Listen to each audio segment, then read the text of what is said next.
Welcome back to the Gregory Neesmith Show, a special delivery of underdog stuff and a special mix of politics, culture, and personal development stuff, too. Today's episode, what advice would you give your younger self? I want to know, what advice would you give your younger self in business, politics, or life, or all three? I was inspired to have this be one of today's topics because I recently found out that I have the honor to talk to some students in the Newark, New Jersey public high schools, and some of the surrounding school districts. And the event is called The Chosen Ones, Youth Leadership and Professional Development Conference. It's going to be Saturday, June 2nd. And some of the topics are going to include how they can brand themselves, public speaking, interview skills, health and wellness, and financial literacy. All great topics for our youth.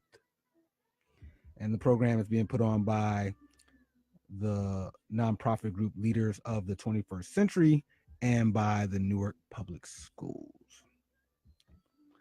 And that got me to thinking, what to say to today's youth, especially high school students, especially those who might be in urban areas, in some schools that can be challenging, in some communities that can be challenging. What to say? Also, it's that time of year too, right? May, June, high school graduation. I can't believe it's been 25 years since I left Parkway High School in Philadelphia. 25 years since I played on the basketball team there in the Philly Public League. Man, time flies. But, we get personal about the news and the culture. So graduation is in the culture. High school is in the culture. We're going to be talking to them in a couple weeks. And so I wanted to know, what advice would you give your younger self in 3 areas? Or what words of wisdom would you share with your younger self in 3 areas: in politics, in business, and in life? Those are the 3 areas we talk about here every week. So what advice or words of wisdom would you give yourself about politics, business, or life? Let's start with politics first. I want to say, to me, what is the most important: life for last. But let's start with politics. What would I tell my younger self about politics, especially my high school self? I'd probably tell my younger self that both of the major political parties suck. Learn how to play hard to get. Get involved locally and then branch out from there. Those would probably be some of my initial thoughts or words of wisdom I would tell my younger self about politics. I'd also tell my younger self to read up on the journey of each of the parties, because my younger self would probably be shocked to find out that Democrats, really only up until the past 50 years or so, were a very openly racist party. Oftentimes in favor of things like slavery, in favor of things like segregation and so forth. And not to say the Republicans weren't either, but, Southern Democrats, so to speak, aren't like the Southern Democrats of today. Yeah, well, kind of. Well, not totally. I would say look up your history. The Republican Party was Abraham Lincoln and Emancipation Proclamation.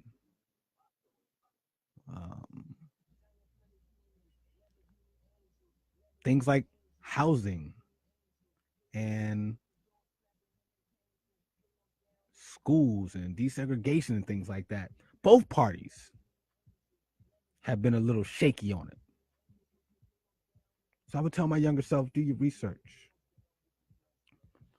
Learn about American history. Learn about the political parties play hard to get with both of them. And actually, I would tell my younger self, if you can, give yourself more options and create a third, fourth, fifth party.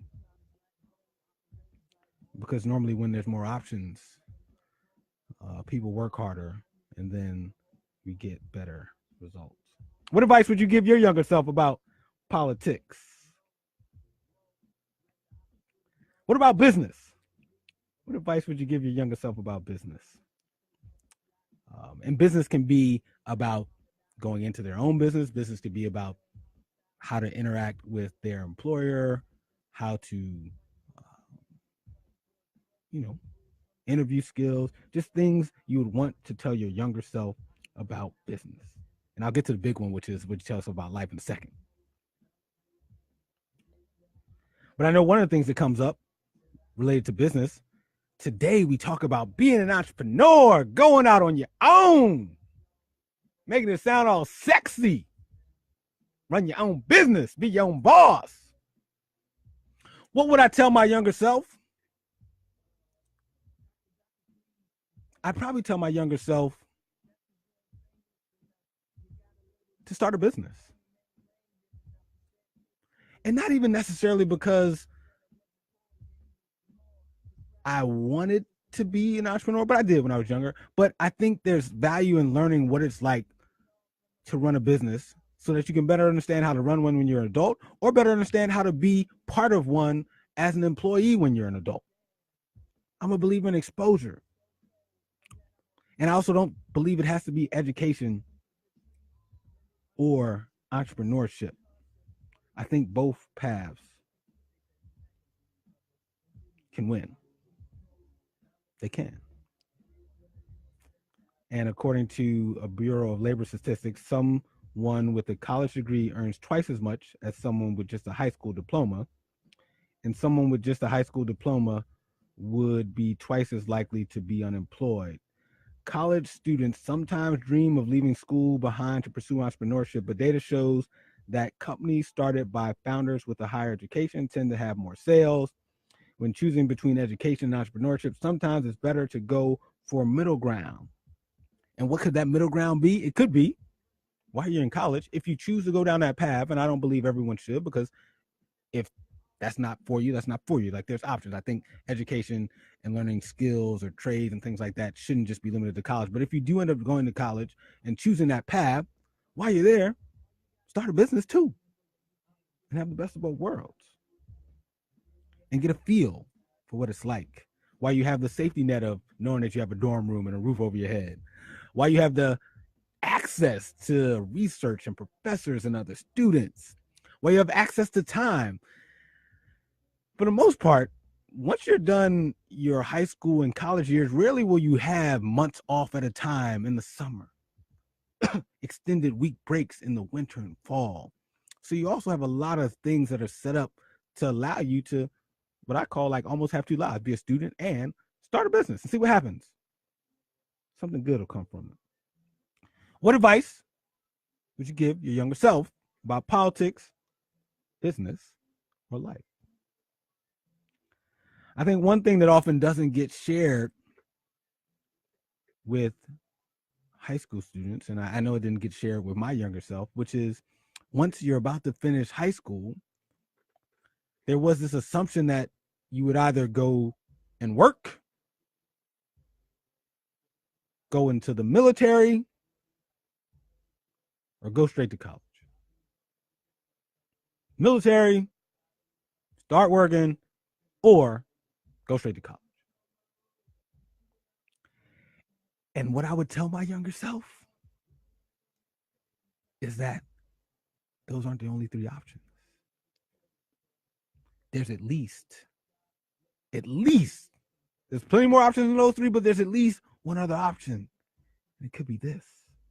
There's a number of benefits. I mean, for some, it is to make some money before college. For others, it is to gain the maturity that they need because they're not quite ready to start school. For others, it's really just to explore something that they think they're interested in. it's a good opportunity if you think you want to be pre-med to shadow a doctor, do some volunteer work in a hospital, get some things on your resume, or figure out that maybe that's not something you actually want to do. And for some students, they also just need a break. They've been so focused for the past few years academically, and before they jump into another academic experience, they want to take some time off. And what that woman's talking about is the fourth option. After you're done high school, I would tell my younger self, I say, Gregory, talking to my younger self, if you don't want to go into the military, if you don't want to go straight to college, if you don't want to just start working, you could take what they call a gap year. I never even heard of a gap year. I'm like, what's a gap year? What's that? No one told me about a gap year. It's when people take intentionally at least a year off between high school and college to do some other things, to explore before they go to school, college. Think about it. Some of us are, I was 17 when I first started college. 17. I would turn 18 my freshman year, but 17. Making decisions like, what do I want to major in? Because that choice would impact my career, which might impact the rest of my life, that I was supposed to work at a job until I retired at 65. And so you want me to do all that at 17? With not much time to think, right? While I'm going to school as a senior in high school, I'm also applying to colleges. Literally, so imagine 17 when I'm going into college. So I might have been 16 when I'm applying to colleges, telling them where I want to go, what I want to do, potentially for the rest of my life at 16 to 17 years old. Having only seen my neighborhood, my grandparents' neighborhood, and maybe a couple vacations inside the U.S. along the East Coast. Oh, and by the way, at 17, you want me to make some $1,000 decisions on loans. The students I'm going to be talking to in a couple of weeks, one of the topics is financial literacy. Do you know how much I knew about financial literacy at 17 years old? Not much.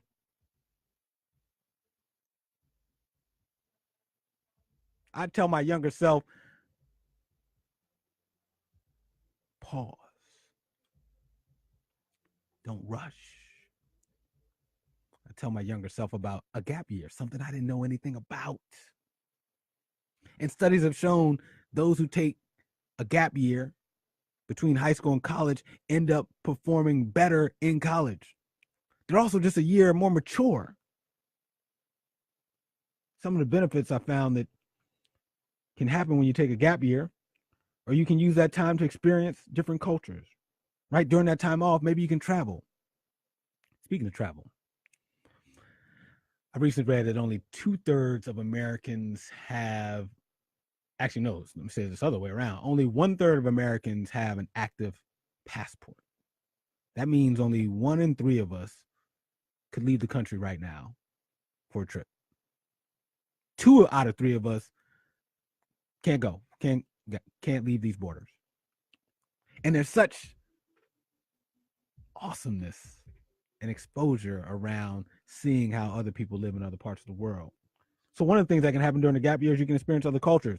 And if you don't have a passport, get one. But if you don't, even if you do, you can still explore other cultures just in America. A lot of folks haven't traveled far beyond their neighborhoods or far beyond their states.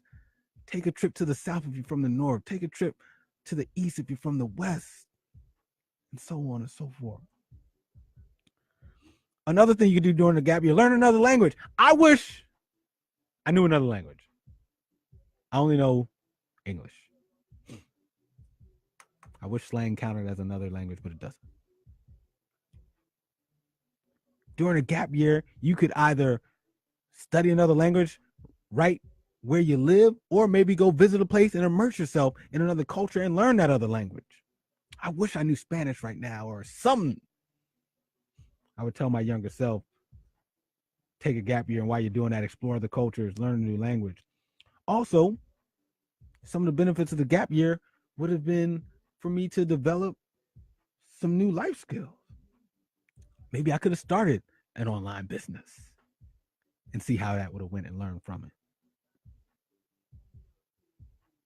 Maybe during the gap year, I could have learned my hidden passion. Well, it wasn't so hidden. I knew I always wanted a radio show. Known that since I was 10, but it took me almost 30 years before I would go pursue that passion of mine. I had curiosity. I wish I would have told my younger self, take a gap year, and while you're doing it, intern at a radio station or work at the radio station, and then on the weekends, volunteer to do a midnight shift and be on air. Get some life skills. Discover hidden passion. Also, use the time to prep for college. Gives me more time to look for scholarships. Gives me more time to maybe get a job and save some money and lessen the financial burden. Shoot, I don't know all the ins and outs of some of the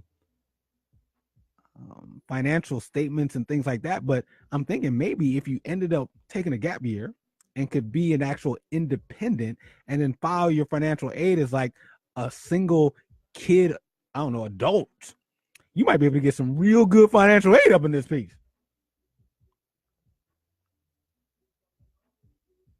Get to live life to the fullest is another benefit, taking that gap year. Shoot, you might even be able to boost your job prospects. One of the things now I know, I would tell my younger self, I now know this now, is that people look for experience.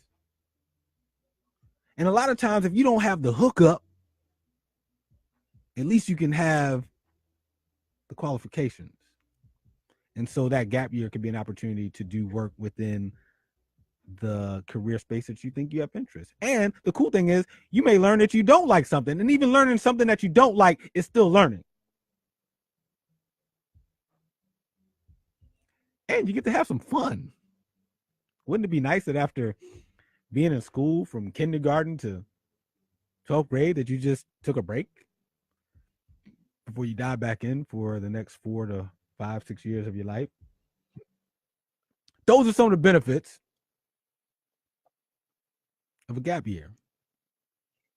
And it's one of the things that I would tell my younger self if I could go back and give my younger self advice, politics, business, and life, at least when it comes to the life piece, and especially around this thing called school, college, and were my options only the military, or were they only to go work or to go to college? And in my case, my public school, the only college that came was Philly Community College. A bunch of military, like the Army, came, and that was about it. And that's a whole nother tangent to get me started on how underwhelming the public school systems can be around this country, and the one I know most intimately being Philadelphia. But yeah, I would tell my son, the younger self, take a gap year. What would you tell your younger self about politics, life, business? It's that time where, I'm going to leave you with my favorite quote. And if you've listened to the show before, I think you've heard this favorite quote before. So if you have, say it along with me. Underdogs. Can't nobody do it. And I mean nobody. Can't nobody do it like you do it. Nobody. Peace.